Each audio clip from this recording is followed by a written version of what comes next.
Welcome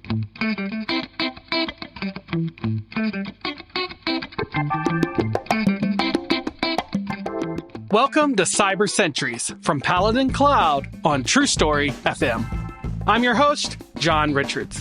Here, we explore the transformative potential of AI for cloud security.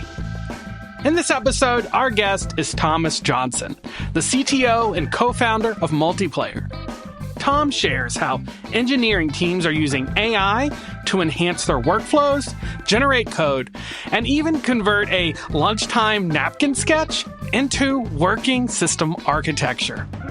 We'll also discuss choosing between open source and closed source models. Let's get started. Welcome. Today we have our guest, Tom Johnson, co-founder and CTO at Multiplayer. Tom, thank you so much for coming on the podcast here. I really appreciate it.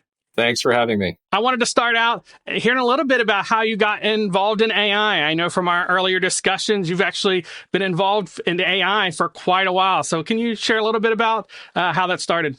I started in college back in the late 80s. I was, interested in neural networks and, came across the McClelland-Rumelhart book that is a classic about neural networks and just thought this is just so amazing, this idea of being able to have software that learns from data, from examples.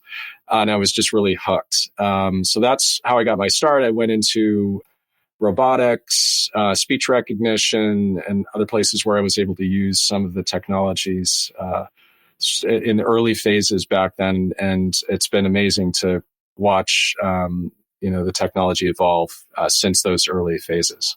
Now, you're using the term neural networks here. I'm curious how that's different. I hear a lot of folks talk about, AI, generative AI. What's the difference? Or is this just folks co-opting new terms instead of using neural networks?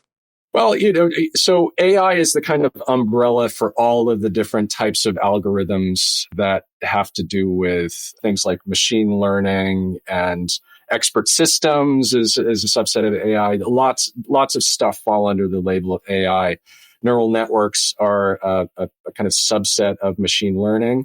When people talk about AI, especially the things that are happening with large language models, they're probably talking about neural networks, and the generative stuff is really based on neural networks. That's the kind of core. So, that's why for me, I'm using that term more specifically. Can you talk a little bit about how neural networks have evolved and the research around this has evolved from back then to kind of where we're at now, where all of a sudden, hot new buzz, everybody's been talking about it for a little over a year when, kind of the first big Gen AI kind of rolled out. Why is this buzz now and maybe not back then? What changed and how did we get to where we're at today? In the beginning, you've started with very small networks, small number of layers, maybe 3 layers, small number of neurons, because it's just the beginning. You didn't have necessarily large computers. You didn't have GPUs yet. You were working on 286, computers. So you're dealing with the limits of computation, memory, data sets, that kind of thing. Plus, in the very beginning, that it was, starting small. Eventually, as compute grew, access to better data, better algorithms, experimentation with different types of networks. You could get deeper networks to get value of that. You had better data, so you could train better, and experiment more. So it took a little while. I mean, in the 90s, you had this kind of a slowdown phase where, the compute and memory needed to sort of catch up to where some of the early algorithms were. When that happened, then the algorithms started to change. You could deal with better data and better compute and better memory. And now it's all kind of coming together. And that's why you see so many different types of, machine learning algorithms. And that's what led to the latest advances in large language models. And it's really an exciting time because now you've got great compute, memory, data sets, all of this stuff coming together, and it's just really exciting. Yeah, just an incredible boom right now. Yeah. With that, Multiplayer is kind of a big player in the kind of DevOps and the building application space. So I wanted to get some of your insights into how you're seeing development teams begin to integrate AI into their like pipelines, like that process. What are you all seeing as AI is ramping up, where developers are looking to use this to increase their workflow or make things easier or faster? At Multiplayer, we've got a product that helps teams to work on distributed software. It's tough to collaborate. It's tough to know what you have, system architecture, components, APIs, all of that sort of stuff. So we focus on that. And I mean, we're using AI in a number of places for our product, but I would say that for our customers, you're seeing developers use, Copilot to help with generating code so that you don't have to do all of the boilerplate stuff yourself. I mean, that's such a nice thing to be able to do, to start typing and fill in the rest of the function without having to, do it again for the thousandth time. That's a nice to have. We are taking a system perspective to generating code and APIs and architectures. Because we have the data together in one place, we can do some really interesting things with that. We're seeing a lot of developers, a lot of companies trying to figure out how do we take these advantages with large language models, especially, and put it to work for us, whether it's taking data that they have, putting it in a vector database, being able to do some intelligent prompting with RAG methods and others, or refining models. It's just, I think people are looking to for opportunities to use this technology to improve workflows, automate tasks, and a lot of it. I think there's a lot of exciting things and flashing things that are going on with generating videos and images and stuff like that. But to me, the more mundane, seemingly mundane stuff is as exciting to replace manual workflows or to accelerate things by generating content, acting as an editor as opposed to somebody has to generate content from zero is just as exciting. And you're seeing that happen in a lot of different industries. Yeah, I talked to a developer recently, and he was saying what he loves seeing in the AI space is when folks are using AI to enhance humans rather than everybody's a little worried about, oh, am I going to lose my job? What AI, there's some talk about that. But there's a lot of opportunities just to make humans better, remove some of that mundane task or accelerate the way we work. We can work in new ways. Now, you mentioned Multiplayer's looking into using AI to help improve some of these. Can you give maybe an example or two about how you all are looking at incorporating AI into what you're doing? So one of the things we do today is we allow you to take your napkin drawing or your photo of your whiteboard for your system architecture or the system you're looking to develop and basically upload it, we'll read it, interpret it, try to generate a system architecture for you.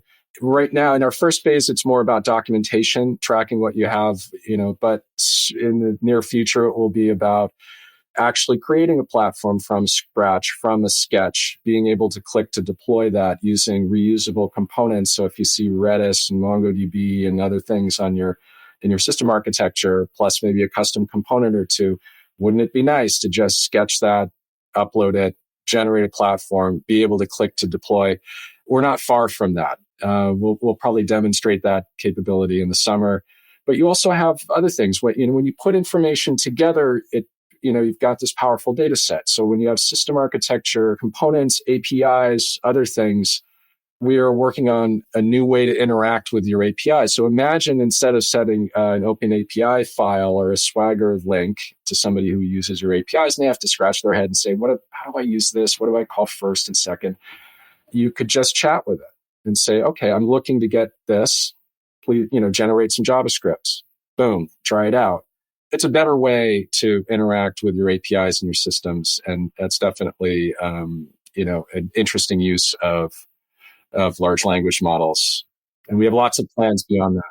It's not a here's a brand new way of working. It's taking ways we're already familiar with. If you're in an office and you want to know how something works, you don't go read the docs. At least that wasn't what I did. I went over and I talked to the person who knew about it, and it was very conversational. So I love that this is bringing that. Maybe you're working remote and you don't have that same thing, but you could still bring that conversational, because sometimes you don't quite know what you're looking for and you need to talk around it. And so being able to do that in this case with docs seems interesting. And of course, I love the back of the napkin or whiteboard, because that's also another way that, developers work.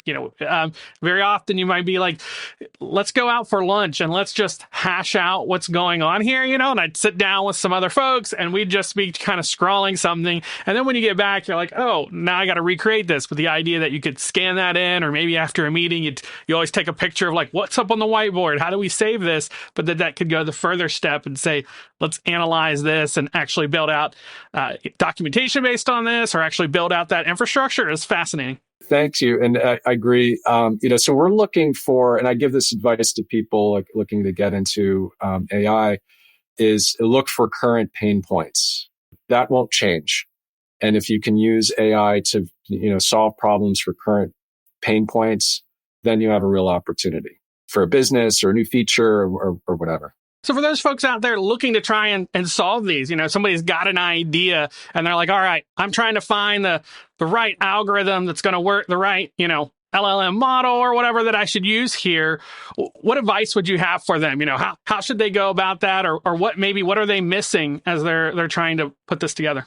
What I would say is, don't think about the model, think about the problem, and think about the data, because the models are very easily accessible.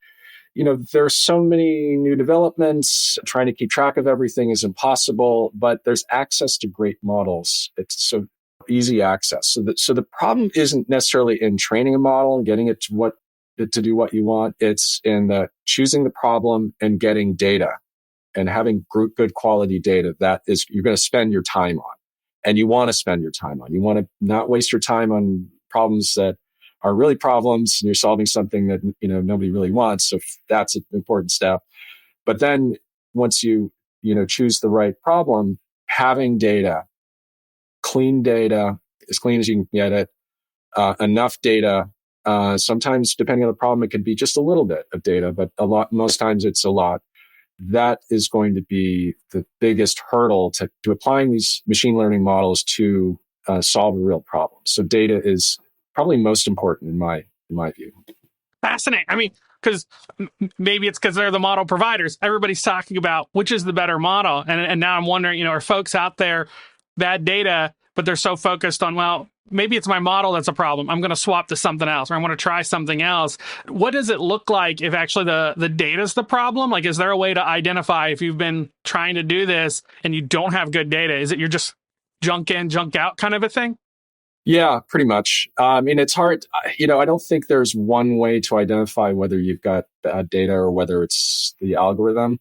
I think that you have to dig into the data. Don't treat the data as a black box. A lot of times you have to go in and look at rows and look at raw values and just try to understand it yourself. If you can't understand it yourself, it's probably going to be difficult for a model to understand it and see patterns if you can't see patterns yourself. So I would say that like the sanity check of just doing the hard grunt work of looking at data, understanding your data is really important, and getting developing an intuition yourself, because you'll also, there are lots of ways to solve problems. There are lots of algorithms to use. It's not just like data into this black box neural network and then you get, something good out. There's lots of ways to configure these models, lots of parameters to tweak. And if you have an intuition about the data and understanding of the data, the rest of it is a lot easier, I would say. I know with data also, that brings us a little bit into the security aspect here, because folks are sharing data and then they're a little bit worried who has access to this data now. So what are your thoughts from kind of a security perspective for folks looking to build an application like on a neural network or something like that? What should they be thinking about in respect to saying, hey, I've got this data. How do I make sure that's not leaking out somewhere? Yeah, that's a great question. And I think this applies more to the generative models than others because you're dealing with data that's maybe out in the internet or maybe in your corporate network, and you're doing some mapping, and maybe it's text to text or something where you could have some input that leaks out or some output you've been trained on that leaks, because it is almost memorized by the network. And you see this with some generative models that generate images, and you see copyrighted material. Okay, but so think about how that happened. It was part of the training set. It memorized, came out. Imagine if that's corporate data. So I would say that if you're using generative models, be careful with how you train. If you're using a RAG model, you have more control. But if you're training a model and the data is inside the model, so to speak, do not expect the model to keep it secure.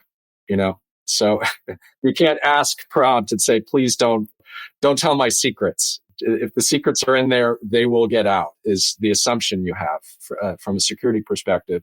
So I would say if you don't want it out, do not put it in. For those of us who aren't familiar with how retrieval augmented generation, or RAG, differs from, say, ChatGPT, can you share a high-level overview of RAG models and how they help secure sensitive data? That is still using large language models, but in a particular way. So if you heard about vector databases, imagine, putting some of your documents or knowledge base, vectorize it, put in a vector database, and then referring to it, using some of that information in the prompt itself to a large language model. So that's a RAG approach. So that's taking like an existing model that has certain knowledge, and inside the prompt, inside the context window, adding a little bit of knowledge and then maybe the question as part of the context, and letting the large language model use the context question and answer it. So that's that approach. Another approach is what's called refinement, where you're actually making changes to the model or training from scratch your own model, which most people would not do unless you're one of the biggies. So you've got those kind of two approaches, and sort of a RAG approach to enhancing the knowledge that large language model has is kind of the go-to method for doing some of the interesting things that you're seeing. From a security perspective, I mean, that's data you're passing to large language model. You're passing probably the question that's being asked. There are no guarantees that data will not just get spit out back to the user. So depending on your application, you want to be careful. You just have to be careful with your data. You can't trust the process to make it secure for you. You have to make decisions about what data you want to be used and how it's used. And it can be tricky. There's a lot of different models out there. Some of these are like open source, and then some of these are proprietary. What are the considerations for folks out there looking to choose one of those? Does that factor in when you're thinking about this? I am a fan of open source models. You can have complete control over the model itself, the use of data as you're passing it through.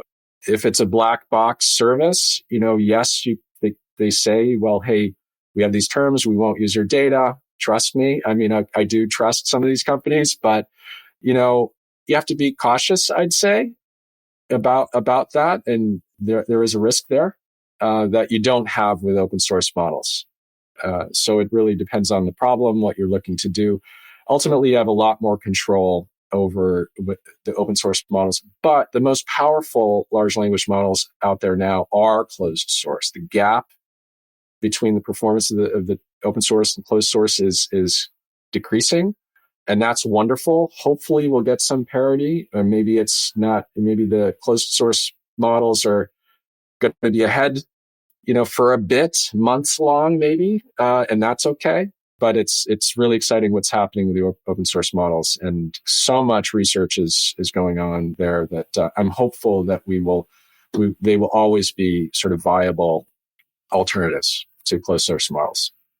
And it sounds like if you're working on getting the right data, you may not need so much overhead in the computational side if you've, got stuff in the right situation to begin with, so that one of these other models that's maybe not quite as powerful, but you've got the right data, can really deliver what you're looking for. Yeah.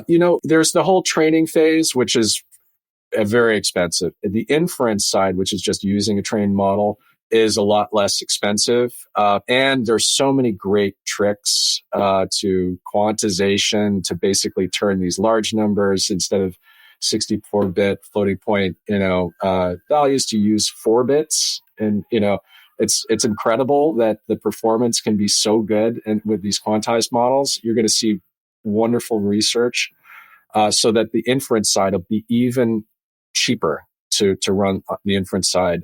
You'll probably see, the best large language model performance on mobile phones in the not so distant future, or, on embedded devices. There's a lot of really interesting work.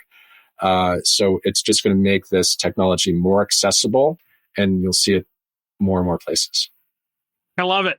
Well, thank you, Tom, for coming on this episode. I appreciate it.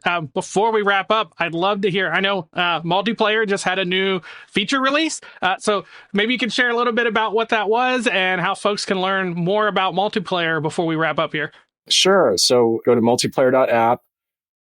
Again, we are a company that offers a SaaS platform for teams that work on distributed software. It's really hard to communicate. It's really hard to know what your system architecture is. It's hard to change things without breaking stuff. We have platform version control. We have diagrams, sketches, visualizations, API designers, all this great stuff. We're about to launch a feature called Radar, which will use open telemetry to help keep track of all your system architecture and interesting things, and a feature called Pulsar, where you'll be able to create a platform from scratch and launch it with a single click. So check us out. Awesome. Thank you, Tom. Folks, go check it out. It's really cool what they're doing over there at multiplayer.app. You can find that in the show notes. Tom, thank you for coming on. I appreciate it. It's been wonderful getting to talk to you here today. Thanks for having me.